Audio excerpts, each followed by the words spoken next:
Há não muito tempo, postamos um vídeo Como os marxistas arruinaram um país da África, em que contamos como, de fato, a ideologia marxista foi uma das responsáveis pelo declínio do Zimbábue. Aliás, se você ainda não assistiu ao vídeo, recomendamos que pause este vídeo e vá lá conferir. Voltando ao assunto, não demorou muito até que aparecesse gente não muito contente com os fatos apresentados. Assim, tal qual um alunóide do MEC, eles vieram repetir nos comentários frases como "o verdadeiro culpado da pobreza na África é o colonialismo". Na verdade, foram os europeus que acabaram com o continente. A África só é pobre porque foi muito explorada. Meu Deus, como será que não pensamos nisso? Não importa quantos ditadores tenham surgido na África e oprimido os africanos, no fim do dia, a culpa, por óbvio, é dos europeus malvadões. Poxa, se tivesse ao menos um país africano que não tenha sentido o efeito da colonização, esse país então certamente seria uma potência. Pera, o quê? Existe um país que não foi colonizado? Não acredito. Olha só que surpresa. E não existe só um país africano que atente a esse requisito, mas sim dois. Preparados para conhecer quais são essas verdadeiras forças africanas? Então anota aí, Libéria e Etiópia. Mas ué, se eles nunca foram colonizados, então como eles estão lá embaixo na tabela do IDH, perdendo inclusive para outros países que passaram pelo processo de colonização? Será que há algum equívoco? Ou será que a pessoa que escreve os textos deste canal estava certa e talvez, muito talvez, a colonização não seja a causa suficiente para explicar toda a miséria da África? De qualquer modo, no vídeo de hoje, a gente vai verificar o motivo da Etiópia, um país que é símbolo da resistência colonialista africana, ter indicadores tão ruins ou até piores que os seus vizinhos africanos. Mas antes de continuarmos, inscreva-se no canal, curta e compartilhe este vídeo. Torne-se membro do L de Liberdade para ter acesso a conteúdos exclusivos. Primeiro, quem entende um pouco mais da história da África provavelmente vai falar: mas L, a Etiópia foi sim colonizada. A verdade é que a Etiópia foi dominada pela Itália durante parte da década de 1930, mas esse domínio foi tão curto que não configura colonização. Inclusive, os italianos só conseguiram dominar o território etíope após uma tentativa frustrada no final do século XIX, no que ficou conhecido como a Primeira Guerra Ítalo-Etíope. A Batalha de Adwa colocou na época um fim nos planos de colonização. Já em 1935, aquele líder italiano que vocês sabem bem quem é, quis desfazer essa vergonha de ver o seu país perdendo para um povo africano e iniciou a Segunda Guerra Ítalo-Etíope. Dessa vez, eles conseguiram dominar o território, mas com um alto custo causado pela resistência etíope e com o uso de armas químicas. O fato é que o domínio italiano durou apenas 6 anos, quando em 1941, rebeldes etíopes e britânicos conseguiram expulsar as tropas italianas, tornando o país um dos membros fundadores da ONU. Após a vitória, Haile Selassie, coroado imperador em 1916, voltou do exílio e reassumiu seu cargo. Selassie, que era visto como uma figura importante entre os Rastafaris, reinou durante 6 décadas. Em 1972, a chamada Fome de Wollo Tigray assolou o país, matando entre 40 mil e 80 mil etíopes. Esse evento marca o início do fim do Império Etíope. Com o avanço da fome, revoltas ameaçavam a estabilidade do país. O exército também não estava contente com a situação, e a instabilidade atingia diversos braços das forças armadas. Encurralado, Selassie se viu forçado a abrir mão dos seus poderes, e em 1974, um grupo militar conhecido como DERG, Comitê em Amárico, assumiu o poder. De inspiração marxista, o grupo era constituído majoritariamente de militares de baixa patente, representando diferentes unidades. Não demorou muito até que o DERG conseguisse mais poder, nacionalizando todas as posses da família real etíope. Selassie, então, foi exilado, morrendo pouco tempo depois. Sua morte foi noticiada como fruto de uma operação mal-sucedida para o tratamento de um câncer de próstata. Mais tarde, foi descoberto que Selassie foi assassinado a mando do DERG. O país precisava de uma figura no comando, e após Aman Andon e Tafari Bente assumirem o cargo para logo em seguida serem depostos, Mengistu Haile chegou ao poder, ainda em 1974. Mengistu era visto como alguém dos bastidores do Derg, mas na realidade, era ele quem controlava o grupo. Foi ele que, em 20 de dezembro de 1974, proclamou o socialismo etíope, nacionalizando várias empresas e transformando todas as terras em propriedade do Estado. Foi ele que também ordenou a prisão de Aman Andon, culminando na sua morte durante um tiroteio em sua própria residência. Em 1975, após a morte do imperador, Mengistu espalhou ainda mais a ideologia marxista pelo país. Ele mandava comissários para os cantos mais isolados da Etiópia para espalhar o marxismo, como se fossem missionários, e forçar os camponeses a se juntarem em associações. Em fevereiro de 1977, Mengistu traiu mais um de seus companheiros. O alvo agora era Tafari Bente, ex-figura central do Derg e que fora acusado de planejar uma revolta contra-revolucionária. Tafari e outros membros do Derg foram executados a tiros ou por estrangulamento. Em uma transmissão na rádio etíope, Mengistu afirmou que havia encontrado um plano de 47 páginas, escrito por Bente, em que o ex-líder detalhava como planejava substituir o socialismo científico do Derg. Alguns dias após a morte de Bente, Mengistu, agora figura de poder unânime dentro do Derg, deu um discurso apelando novamente para a retórica revolucionária. Ele insistiu que havia desmantelado uma conspiração para substituir a Revolução Etíope e que iria derramar o sangue daqueles que eram contrários à revolução. Pouco tempo depois, uma onda de terror assolou a Etiópia com comitês e associações aliadas ao Derg, obtendo o acesso a armas de fogo e caçando os inimigos do partido.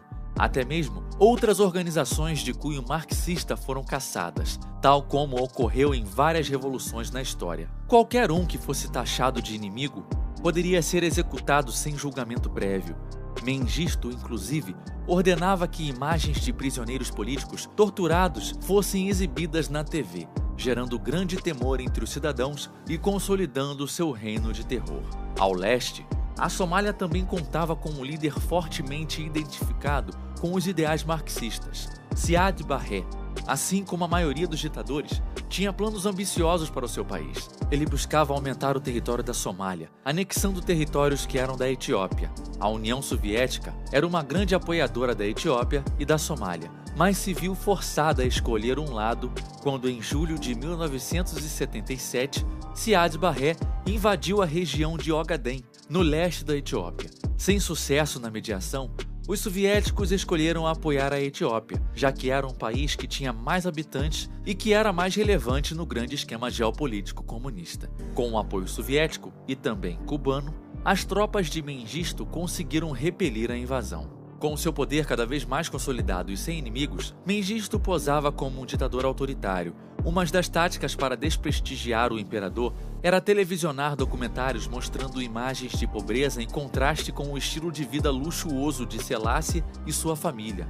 Após a morte de Selassie, Mengistu se apropriou das posses do falecido imperador, incluindo as regalias. Os retratos de Selassie foram substituídos por retratos do próprio Mengistu. Seus retratos, aliás, se multiplicaram depois da vitória em Ogaden, se espalhando por toda a Etiópia e até mesmo em comícios, ao lado de figuras como Marx, Engels e Lenin. O excesso de poder acumulado nas mãos de Mengistu contrastava com a falta de organização política do país. A Etiópia não tinha parlamento ou constituição, tudo girava em torno de Mengistu, que por sua vez dependia da Derg, com milhares de soldados e com o apoio de diversas associações. O ditador tentou mudar esse quadro em 1979, criando uma organização chamada Comissão para a Organização do Partido do Povo Trabalhador da Etiópia, ou COPWE. O objetivo dessa organização era simples: espalhar o marxismo nos moldes do Partido Comunista da União Soviética. Através da organização, Mengistu conseguiu coibir a formação de outros partidos e oprimir o povo etíope através do medo.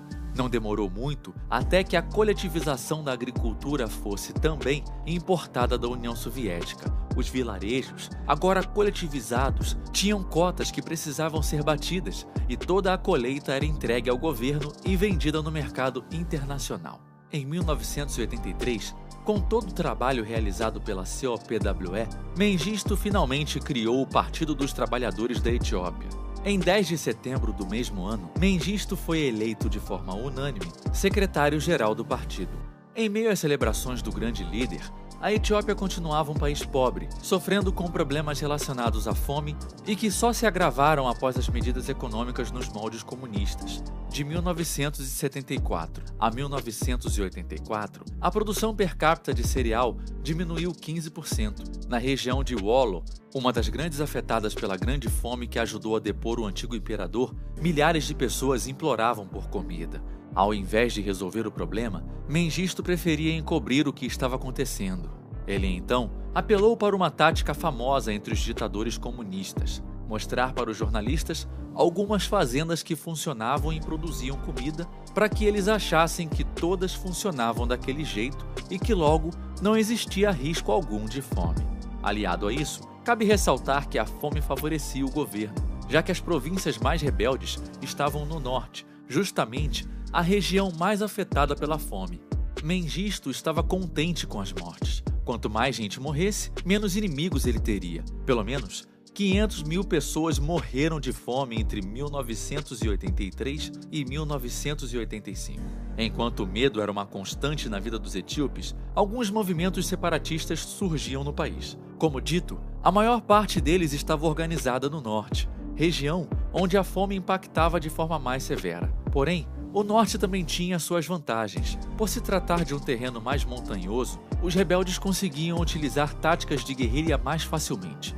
O exército etíope tentou erradicar a ameaça diversas vezes, mas falhou em todas. Mengistu achava que conseguiria lidar com os rebeldes apenas utilizando a força do seu exército, já que eles contavam com o apoio militar da União Soviética. Ele, então, assumiu pessoalmente o comando das operações apenas para conseguir resultados mais frustrantes.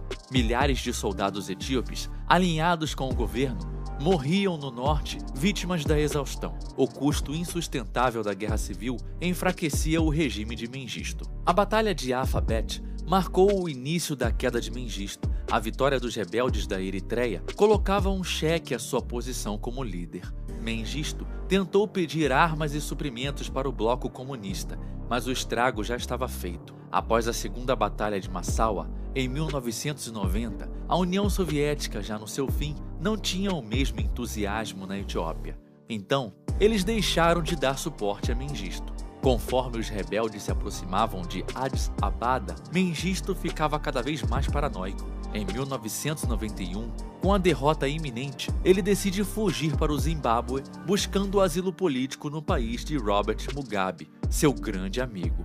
Todo o poder do Estado etíope estava atrelado a Mengistu. Sem ele, seu regime se desfez no ar. Todas as suas imagens foram vandalizadas. Em Addis Ababa, uma grande estátua de bronze retratando Lenin foi construída em 1983. Em 1991, após a queda de Mengistu, a estátua foi derrubada. A imagem de Lenin no chão, rodeado de etíopes, é uma excelente simbologia para o fracasso das ideias marxistas. Hoje, Mengistu continua vivendo no Zimbábue, mesmo com o desejo de extradição por parte da Etiópia. Ele foi considerado culpado pelo crime de genocídio, sendo condenado à morte em seu próprio país. Obviamente, nada acontecerá com ele enquanto lhe for concedido asilo político. Mengistu é apenas mais uma face de vários ditadores comunistas que, motivados pelos delírios dessa ideologia, foram responsáveis por abreviar a vida de milhões de inocentes.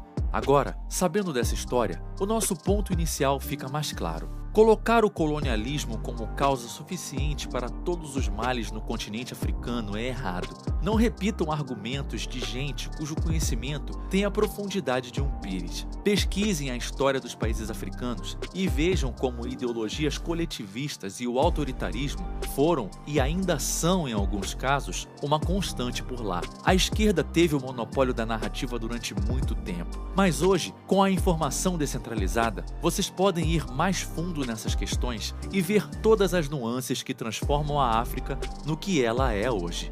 Este vídeo foi o resultado da colaboração entre Paulo Almeida, Leafar do Leafarverso e Quintessência. Faça o único L que importa, o L de liberdade. Até o próximo vídeo.